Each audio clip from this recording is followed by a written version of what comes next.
بھلا تم نے اپنے پروردگار کی قدرت کو نہیں دیکھا کہ وہ سائے کو کس طرح دراز کر کے پھیلا دیتا ہے، اور اگر وہ چاہتا تو اس کو بے حرکت ٹھہرا رکھتا؟ پھر ہم سورج کو اس کا رہنما بنا دیتے ہیں، پھر ہم اس کو آہستہ آہستہ اپنی طرف سمیٹ لیتے ہیں۔ اور وہی تو ہے جس نے رات کو تمہارے لیے پردہ اور نیند کو آرام بنایا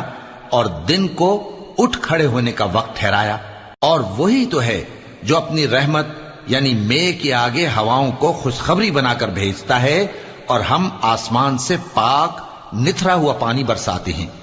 تاکہ اس سے شہر مردہ یعنی بنجر زمین کو زندہ کر دیں، اور تاکہ ہم وہ پانی بہت سے اور آدمیوں کو جو ہم نے پیدا کیے ہیں پلائیں۔ اور ہم نے اس قرآن کی آیتوں کو طرح طرح سے لوگوں میں بیان کیا تاکہ وہ نصیحت حاصل کریں، مگر بہت سے لوگوں نے انکار کے سوا قبول نہ کیا۔ اور اگر ہم چاہتے تو ہر بستی میں ڈرانے والا بھیج دیتے،